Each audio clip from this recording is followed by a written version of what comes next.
All right, good morning, everyone. Forecaster Summer Schnellbach here on this first alert weather day, Monday.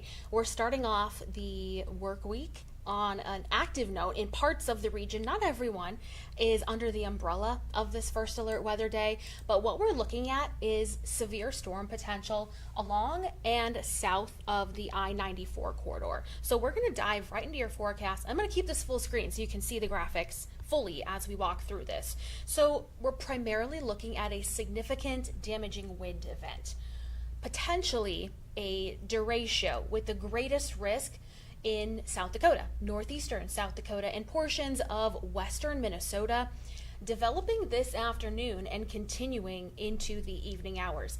And I say potential derecho because there's certain criteria that need to be met. The definition of a derecho is a wind damage swath of at least 240 miles. So it's not a swath of damaging gusts, but a reported damage swath, and it includes gusts of at least 58 miles per hour or greater along most of its length. So because it's assessed based on damage, it can really only be determined after an event, but the ingredients are looking to be likely that we could see this derecho with a long-lived wind event. Here is what we're looking at this hour. It's currently 11:10.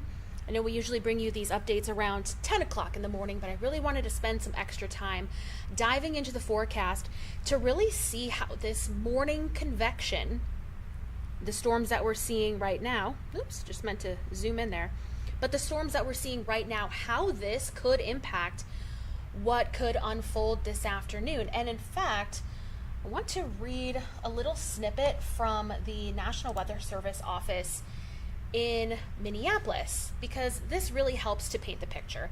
They say, quote, "An extremely close eye is being kept on convection ongoing across portions of North Dakota, as they could have a large impact on the forecast for storms moving forward today.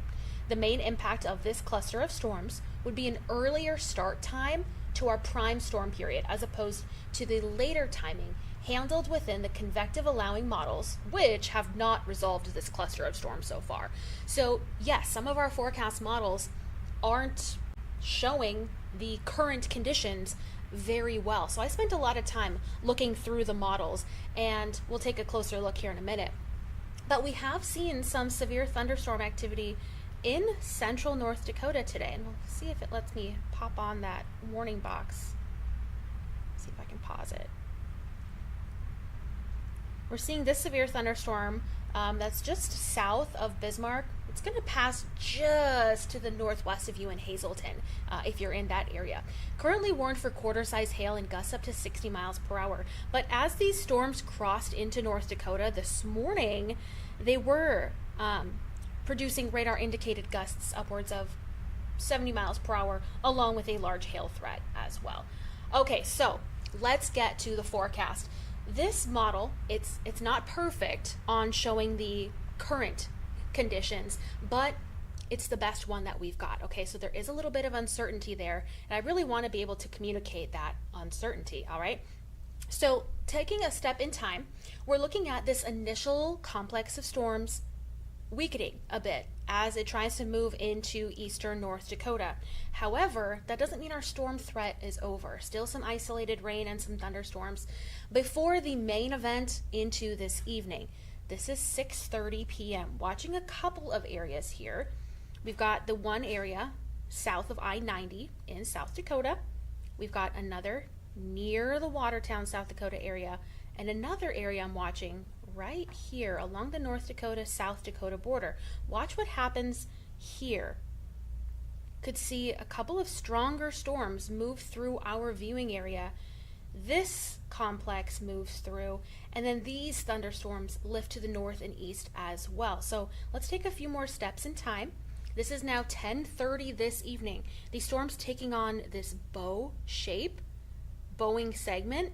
That indicates a hefty wind threat. And notice most of it's through South Dakota and into parts of Minnesota.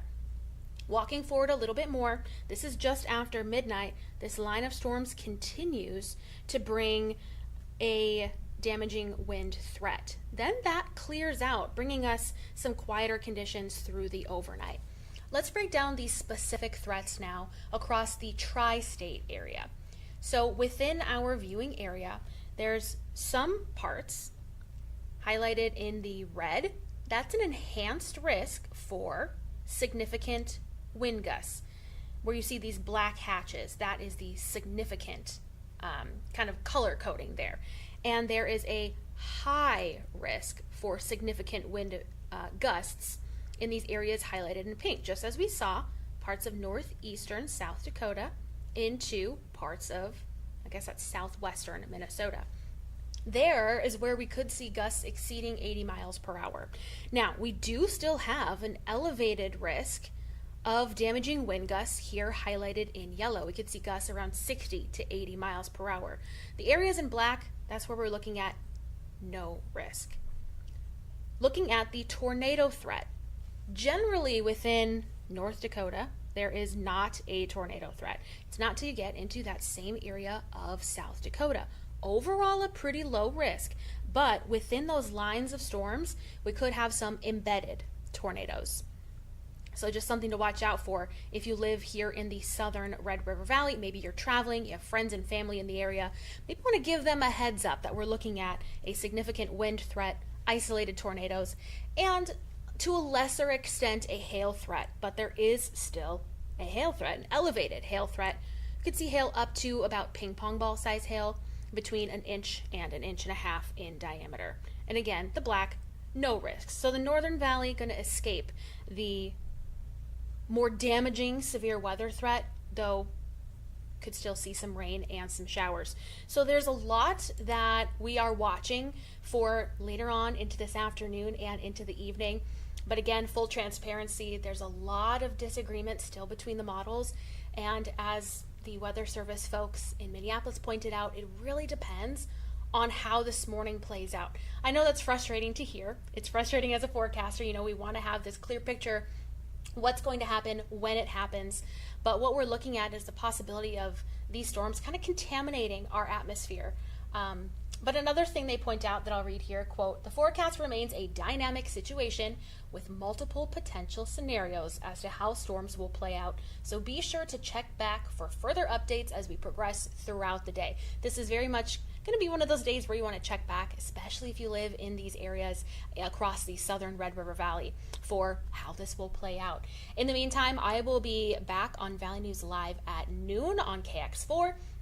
And then I'm out for the day. I was filling in for Lisa today, and it will be Chief Meteorologist Russ Thomas and Meteorologist Joseph Williams in for this evening. You can catch us at 4 o'clock, 5 o'clock, 5:30, 6, 6:30, 9, and 10. So we've got your bases covered. We'll also provide more updates here on the live stream later on this afternoon as well, and on your Valley News Live weather app. So stay weather aware today, and I hope you all have a great Monday.